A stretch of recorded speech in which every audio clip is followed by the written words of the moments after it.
At 8:47 p.m. on December 23rd, in the dining room of the Ashcombe estate, my mother, Diane Marsh, slid a single folded sheet of paper across the white linen toward my untouched plate. Family disownment agreement, it read, in the same brittle typeface the estate's lawyers had used for 40 years. Her hand did not shake. 2 minutes earlier, I had walked through that door in a combat coat, with a torn shoulder seam, dried mud still cracking off the cuffs, and she had looked at me the way you look at something you scraped off a boot before dinner. Tell me where you're watching this from right now, and tell me honestly, have you ever sat across a table from someone who decided exactly how little you were worth before you'd even opened your mouth? But to understand how I got to that room, you need to go back 3 years, to the morning everything still made sense. My name is Major General Eleanor Marsh, and on that morning 3 years earlier, nobody outside a secured building in Northern Virginia knew that name carried any rank at all. To my mother, I was Ellie, the daughter who'd enlisted at 19 against her wishes, who called twice a year, who sent no money because everyone assumed there was none to send. I let her believe it. I let all of them believe it, because the work I did required exactly that kind of invisibility, and because some quiet, stubborn part of me wanted to know what my family would do with a version of me that had nothing. The Marsh family had money once. Old money, the kind built on shipping contracts, and a defense-adjacent manufacturing firm my grandfather started after Korea. By the time I was 12, the firm was hemorrhaging, the estate was mortgaged twice over, and my mother had learned to survive by attaching herself to anyone whose name still meant something. She was good at it. She had spent decades perfecting a particular skill, the half-second glance that took in a person's shoes, their coat, the watch on their wrist, and delivered a verdict before a single word was exchanged. I watched her do it to waiters, to my own friends, to men who wanted to marry my sister. She did it to me the first time I came home on leave, in a government-issue jacket 2 sizes too big, sleeves rolled, boots scuffed past polishing. She looked at my feet for exactly as long as it took to dismiss me, and said, "You could have worn something decent for once," before turning back to her wine. My sister, Priscilla, was 2 years younger and had always been the daughter my mother actually invested in.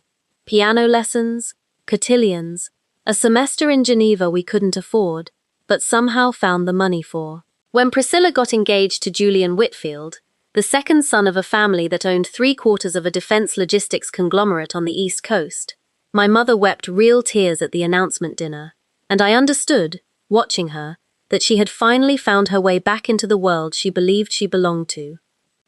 The Whitfields were, by any measure, the kind of wealthy that doesn't announce itself so much as radiate outward from every object in a room, the car in the driveway, the particular hush of the fabric on their chairs. Julian's mother, Vivian Whitfield, had a habit I noticed the very first time I met her, at an engagement brunch, 11 months before the feast that changed everything. She would tilt her head very slightly toward a person she considered beneath her and inhale through her nose, a short, precise sniff, as though testing the air for something unpleasant, before she let herself speak to you. She did it to the caterer's assistant that morning. She did it to me 40 minutes later, when I mentioned, carefully vague, that I worked in logistics, government side, sniff, a pause. Then, how practical, delivered the way you'd praise a child's finger painting. Julian himself had a different tell, one that took me longer to name because it looked, at first, like simple habit. He checked his watch, not to see the time, I came to understand, but as punctuation, a way of announcing that whatever was happening in front of him was costing him something valuable. He did it during the toast at his own engagement party, glancing down mid-sentence while his father spoke, as if even his father's pride had a billable rate. He did it again, months later, while I described, briefly, because no one had asked twice, the 11-hour flights that came with a job none of them had bothered to ask the real name of. I let it all sit. I had learned, over 11 years of service, how to let a room underestimate me completely, how to let silence do work that argument never could. It wasn't cowardice, it was patience, with a purpose I hadn't fully admitted to myself yet. That some part of me was waiting to see exactly how far my family would go before they'd earned the truth. There's a particular smell I associate with that house, one I've never been able to place anywhere else: beeswax polish, old paper, and the faint mineral cold of stone that never quite warms even with the fireplace going. I remember standing in the front hall as a child, watching my mother rehearse her voice before guests arrived, dropping it half an octave, slowing it down, the way actors run lines. She had grown up with money and lost it slowly enough to remember exactly what it had felt like to have it, which made the losing worse than if she'd never known it at all. She used to say, when she thought I wasn't listening, that poverty wasn't the absence of money, it was the absence of being taken seriously, and I think that sentence explains almost everything she ever did to me afterward. She wasn't cruel because she didn't love me.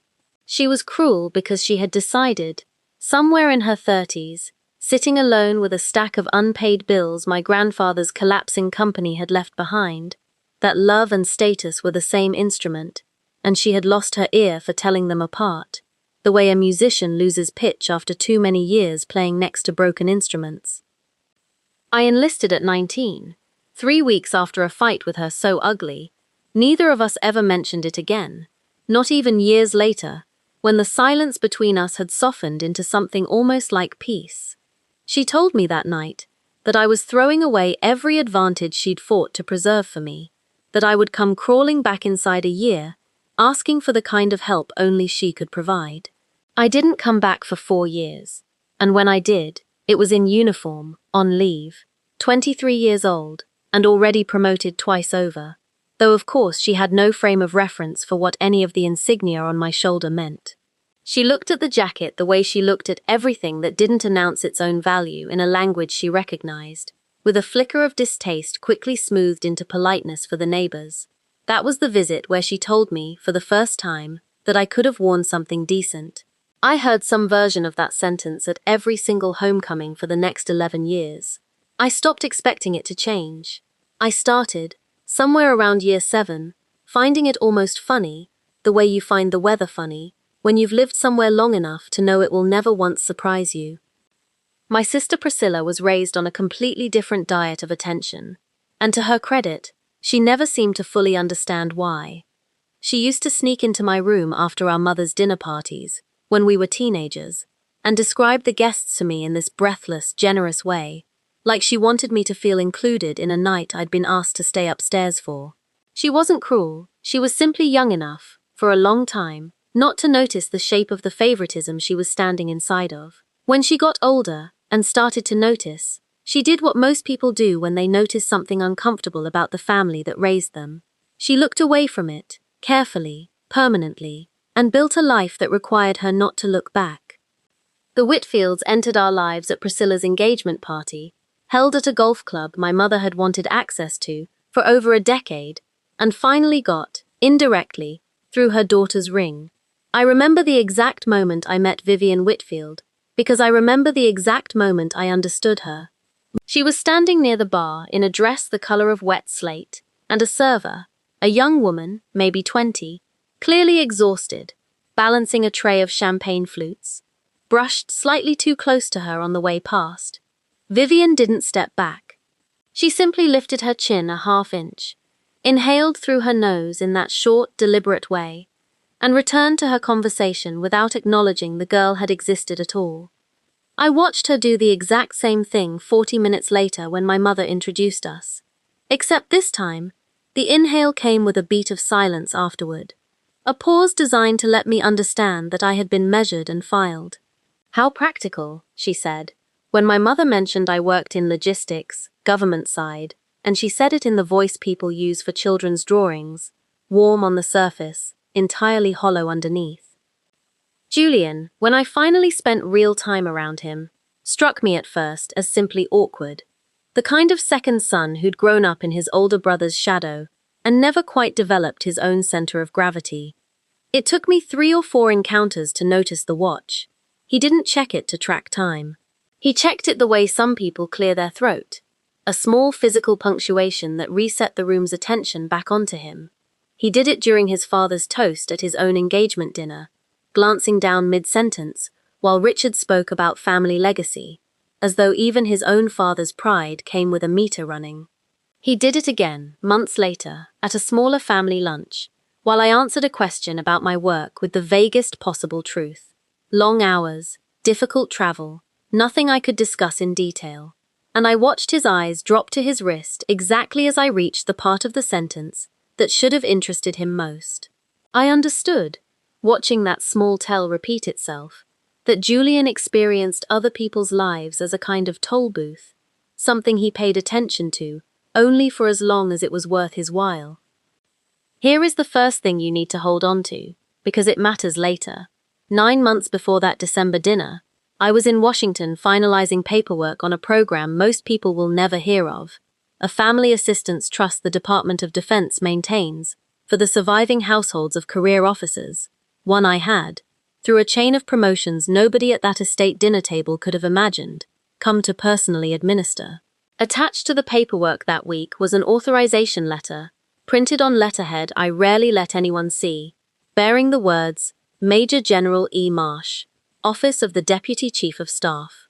I'd brought a folder of documents home that visit, exhausted, careless, in a way I almost never was, and left my coat over a kitchen chair while I slept. My mother, looking for cash for the housekeeper, went through the pockets. She found the letter. She read it twice, I learned much later, standing alone in that kitchen at 2 in the morning. And then, because the idea that her daughter, the disappointing one, the one in the ugly boots, could outrank every man who'd ever impressed her at a dinner party, was simply not an idea she had room for, she folded the letter back up, put it in a drawer, and told herself it was some kind of joke, a form Ellie had picked up off a desk somewhere, meaningless. She never asked me about it. Some part of her, I think, was afraid of what it would mean if she did. If you've made it this far, you already know how this dinner ends for the people at that table. And if that's worth something to you, this is the moment to hit like and subscribe, because the next 20 minutes are going to earn it. I think about that night in the kitchen more than I probably should. The version of it I only pieced together later, from a housekeeper who mentioned, offhand, that she'd seen the light on downstairs at 2 in the morning and assumed my mother couldn't sleep. I imagine her sitting at that same table, under a single lamp, unfolding a letter she had no business reading, printed on paper heavier than anything she'd have expected from a daughter she'd spent a decade quietly writing off. I imagine the exact shape of her confusion. Not disbelief exactly, but a kind of vertigo she wasn't equipped to hold, because believing it would have meant re-examining every small cruelty she'd delivered across a dinner table over 11 years, and some people would rather fold a truth into a drawer and call it a joke than let it cost them that much self-respect all at once. She never asked me about the letter. Not once, in 9 months, did she say my name and a rank in the same sentence, even as a question, even as a joke over wine. I used to think that silence meant she hadn't really seen it. I know now it meant the opposite. She'd seen it clearly enough to be afraid of it. The second thing to hold on to happened 4 months after that, in October, in a driveway I wasn't even meant to be standing in. Julian's driver, a quiet man named Marcus, who'd clearly spent years learning not to react to anything he overheard, was waiting for me outside a restaurant where I'd met Priscilla for lunch, because Julian's car had, through some scheduling accident, been sent to collect me instead. While we waited for traffic to clear, his phone rang, and I heard him say stiffly, "Yes, sir, I understand. I'll relay it to the general's office directly," before catching himself, glancing at me in the rearview mirror, and changing the subject to the weather. I didn't correct the moment. I filed it away, the way you file away anything that might matter later, and said nothing, because saying something would have cost me the one advantage I still had. Nobody expected anything from me, which meant nobody was watching closely enough to see the truth standing right in front of them. My mother spent that autumn planning the holiday feast with the kind of intensity she used to reserve for board meetings my grandfather used to run. The Whitfields were coming, not just Julian and Vivian, but Julian's father, Richard, and 2 of his business partners, men whose names appeared in trade publications my mother had started reading, purely so she'd have something to say to them. She bought a new tablecloth. She had the silver repolished. She called me 11 days before the dinner and told me, in the particular clipped voice she used when she was embarrassed by something before she'd even said it, that I should make an effort with what I wore, for once, because these are people who notice things. I told her I'd be coming straight from a work obligation and might not have time to change. She said, "Of course you won't," in a tone that had already decided what that meant about me, and hung up before I could answer. I want to be honest about what I felt driving up to that estate on December 23rd, because the version of this story that makes me sound entirely unbothered would be a lie. I felt the old ache, the 20-year-old ache, the one that has nothing to do with rank or command, or 11 years of proving myself to rooms that would never see me clearly. I felt 12 years old again, watching my mother's eyes move down to my shoes. I told myself, the way I'd told myself 100 times before, that it didn't matter what she thought, that I had built something real and permanent that had nothing to do with her approval, and some smaller, more honest part of me admitted that I had worn the combat coat on purpose. I could have changed. There was a bag in my car with a dress in it, pressed and waiting. I left it there. I wanted, one last time, to see exactly what my mother would do with a daughter who looked like she had nothing. The dining room, when I walked in, was already loud with the particular laughter rich people perform for other rich people. Vivian Whitfield was seated at my mother's right, and she caught sight of me first. The coat, the torn seam at the shoulder, the mud dried into the cuffs from a transit stop I hadn't had time to clean up before driving 3 hours straight from the airfield. She tilted her head, she sniffed. That same short, precise inhale I'd watched her perform on caterers and strangers for 11 months, and said nothing at all, which was somehow worse than anything she could have said. Julian, beside her, glanced up from his plate, took in the coat, and checked his watch. An actual, physical gesture, wrist turning, eyes flicking down and back up, as if my arrival had cost the room a measurable amount of his evening. My mother stood up.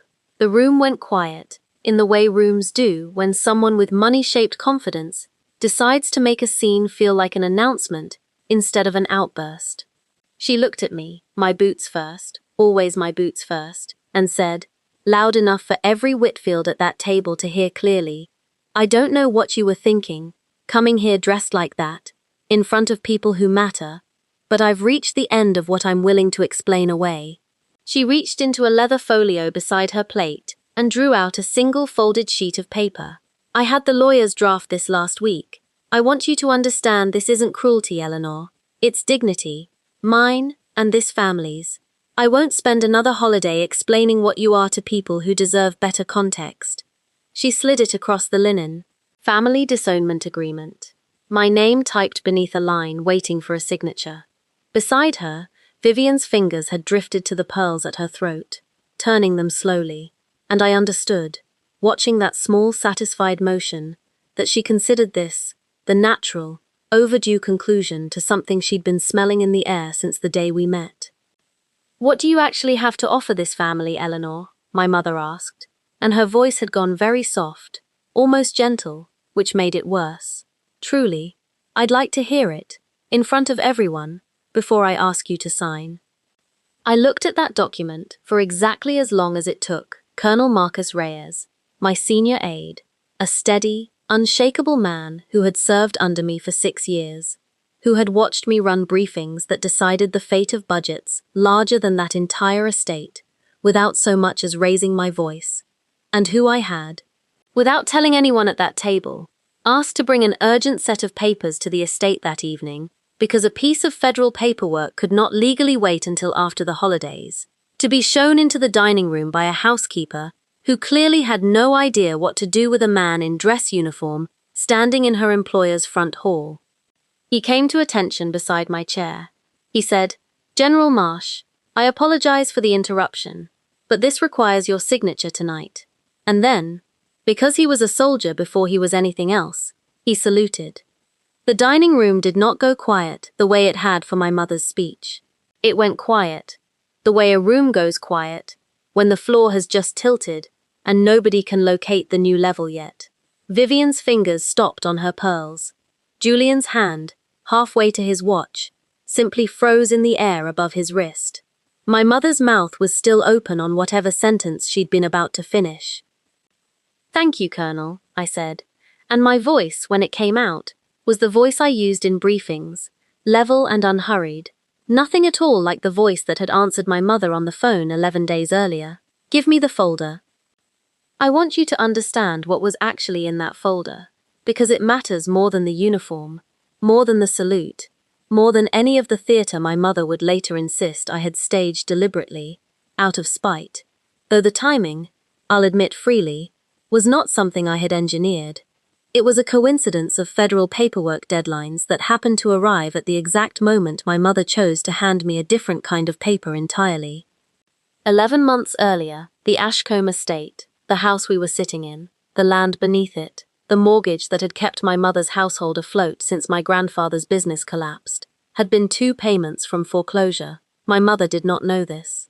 She had never known this, because the man who quietly restructured that debt through a Department of Defense Family Assistance Trust, reserved for the households of career officers, had done so under an administrative authority that required no notification of the beneficiary, only of the officer whose service qualified the household for the program. That officer was me. I had found the foreclosure notice buried in a stack of mail during a visit 2 years earlier, said nothing, and spent the following months quietly folding my own family's debt into a program I had legal authority over, not because I wanted credit for it, but because I could not stand the idea of my mother losing the only home she'd ever measured her worth against. The document Colonel Reyes had driven 3 hours to deliver was the annual reauthorization of that trust protection, paperwork that, under the program's terms, required the signature of the administering officer and confirmation, on record, of the beneficiary household's continued family standing. A disownment, executed and notarized, severs that standing automatically. I had exactly 1 signature to give that night, and it determined whether the Ashcombe estate remained protected for another year, or reverted, within 24 hours, to the original defaulted mortgage, still technically on file, with a bank that had been waiting 3 years to collect. "Before I sign anything you've put in front of me," I said to my mother, and I did not raise my voice, because I had learned a long time ago that the coldest sentence in a room is always the quietest one.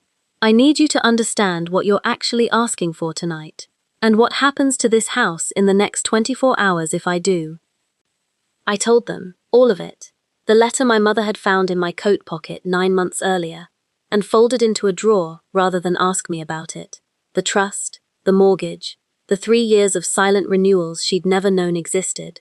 I watched Vivian's hand fall away from her pearls entirely. I watched Julian's watch stay exactly where it was on his wrist, forgotten, while his father, Richard, leaned forward with the sudden, undisguised attention of a man recalculating every business assumption he'd made about my family in real time. I watched my mother's face do something I had genuinely never seen it do before. Not anger, not the cool disapproval I'd spent my whole life learning to withstand, but a kind of vertigo, the particular blankness of someone watching every measurement she'd ever made collapse at once. 2 minutes ago, I said, you asked what I had to offer this family. I'd like to answer that now, in front of everyone, since you asked for context. I set the disownment agreement back on the table, unsigned, and placed my own folder beside it. For 3 years, I've offered you a roof you didn't know was borrowed time. I offered you 11 years of a career you were too embarrassed to ask the real name of. And tonight, apparently, I offered you a coat you could point at in front of people you wanted to impress. I looked at Vivian. You've been sniffing at me since the day we met, like I was something that walked in off the street. I run programs that decide whether families like yours keep their defense contracts through administrative review boards you've never sat in front of, Mrs. Whitfield. I'd be careful what you inhale in my direction from now on. I looked at Julian last. You checked your watch 3 times tonight while I was talking. Time is the one thing you can't buy back, Julian. I'd start spending it more carefully. Nobody at that table said anything for a long moment. Richard Whitfield was the first to move, and it wasn't toward me. It was toward his son, a single sharp glance that told Julian everything he needed to know about how badly the last 5 minutes had gone for the families standing in that room. Colonel Reyes stood exactly where he'd stopped, at perfect attention, eyes fixed on a point somewhere above the chandelier, the way soldiers learn to make themselves furniture in a room that has stopped being about them. The housekeeper who'd shown him in was still hovering in the doorway, a serving dish balanced against her hip, watching the wealthiest people she'd ever poured wine for sit in complete, stunned silence.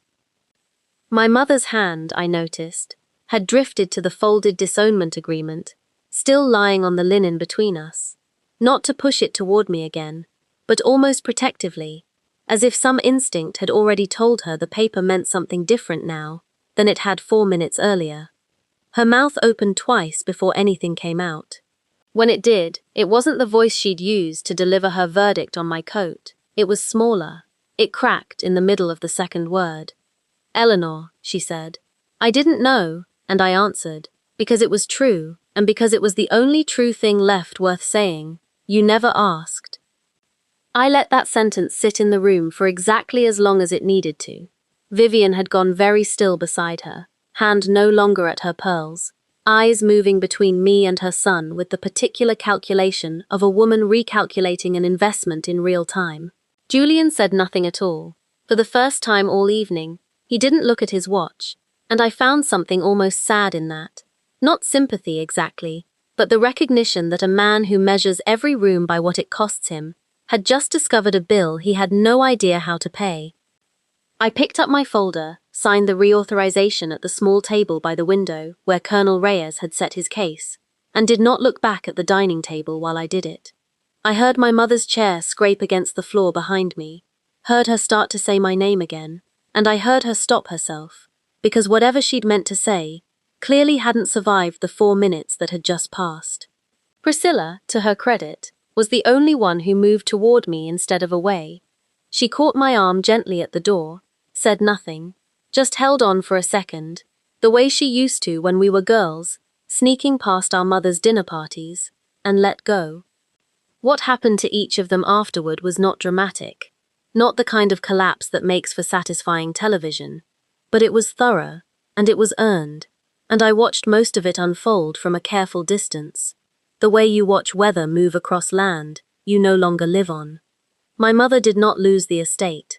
I made sure of that, quietly, the way I had made sure of everything else for 3 years, because punishing a house full of childhood memories was never the point of any of it, and because some part of me still understood that the house was the only language of security she'd ever really trusted. But she lost her seat at the head of the family, in every way that mattered. The following spring, she began writing me letters, actual letters, in her looping, formal handwriting, the kind she used to reserve for thank you notes to people whose approval she wanted. And I answered them slowly, deliberately, the way you answer someone you're deciding whether to trust again, after they've shown you exactly what they're capable of, when they think no one is really watching. She moved, that summer, out of the master wing she'd occupied since my grandfather died, into a smaller set of rooms on the east side of the house that got better morning light and worse evening light. And she never once complained about the trade, because complaining, for the first time in her life, felt like something she'd lost the right to do.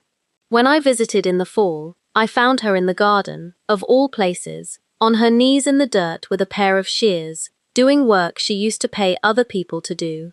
She didn't explain it. I didn't ask. Vivian Whitfield's family conglomerate lost a logistics review it had been counting on the following fiscal year.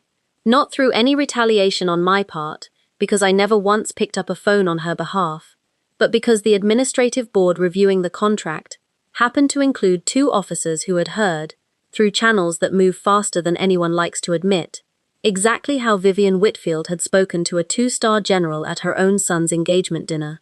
Word moves through institutions the way water moves through soil, slowly, invisibly, until suddenly a whole field is wet. She stopped attending the industry functions she'd once treated as her personal proving ground, at least for the better part of a year. I heard, second-hand, through Priscilla, that the sniffing had stopped entirely, that Vivian had grown quiet and careful in rooms she used to dominate on instinct, though I've learned not to trust the shape stories take once people have watched someone fall. Sometimes, we make the fall taller than it was, because we need to believe consequences are that clean. Julian's venture, a boutique timepiece company he'd started with his father's backing, and quietly resented needing, lost a military retailer partnership he'd spent nearly 2 years courting. Once the partnership's oversight committee ran the kind of due diligence firms suddenly remember to perform after a public embarrassment involving a general officer at a family dinner. I'm told he still checks his watch constantly. People who've seen him since say he does it alone now, mostly, in rooms with considerably fewer people left worth impressing, glancing down at a device that measures the one resource he never learned to spend on anyone who couldn't do something for him in return. Priscilla insisted on a smaller wedding after that December, one our mother had almost no hand in planning, held in a garden instead of the golf club Vivian had originally chosen, and she asked me, not our mother, to stand beside her when she said her vows. I wore the dress this time. I'd like to tell you that was a statement, but honestly, by then, I simply didn't need the coat to make my point anymore. The point had already been made, in a dining room, by a colonel, with a folder and a salute nobody in that family will ever forget. As for me, I signed the reauthorization that night, in front of all of them, my mother's disownment agreement lying unsigned and forgotten beside it, and I drove back to the airfield before midnight, still in the coat with the torn shoulder seam, windows down despite the cold, because I wanted the drive to feel like something, wanted the ache in my chest to have somewhere to go, besides the empty passenger seat. I didn't feel triumphant. I want to be honest about that too. I felt tired. The specific tiredness of finally putting down something heavy you've been carrying so long, you forgot your arms could ache differently without it. Some things, once said out loud in a room full of people who needed to hear them, you don't need to explain twice. I resigned, quietly, from the informal role I'd occupied for years, as the family's unnamed financial safety net, not out of resentment, but because I'd come to understand that love administered in secret, no matter how well-intentioned, can curdle into a kind of control if you let it run too long unspoken. I told my mother everything, in full, over 3 separate visits, because a family built back on another hidden document felt like no improvement at all over the one she'd tried to hand me across that table. I started, that same year, mentoring a small cohort of young female cadets who reminded me, in ways I didn't expect, of a 19-year-old walking out of that house for the last time, with nothing but a duffel bag and a grudge she didn't yet know how to name. Watching them, I understood something about my own 11 years I hadn't had language for before, that the coat I wore back into that dining room wasn't really armor against my mother at all. It was proof, to myself, that I had survived a version of my life where nobody's approval was coming, and built something worth having anyway. I still call my mother twice a month. It's different now, quieter, more careful, the kind of relationship 2 people build when one of them has finally had to see the other clearly. I think about that question a lot, the one she asked me across that table before she knew who she was asking. What do you actually have to offer this family? I know my answer now, the real one, the one I never said out loud that night. Everything I ever had, long before any of you knew enough to ask for it. What does that make the people who only valued me once they found out the price? And how many people in your own life are still waiting for the folder, the salute, the proof, before they'll finally look at you the way they should have looked at you from the start? If you've ever sat at a table where someone decided your worth before you opened your mouth, you already know why I needed to tell this one all the way through. And there's another story just like it, waiting on your screen right now, one you won't want to scroll past. You've come this far with me tonight, all the way from that first line at the table to the very last word of this one. You already know how this one ends. So tell me, after everything you just watched happen at that table, are you really going to leave without hitting subscribe?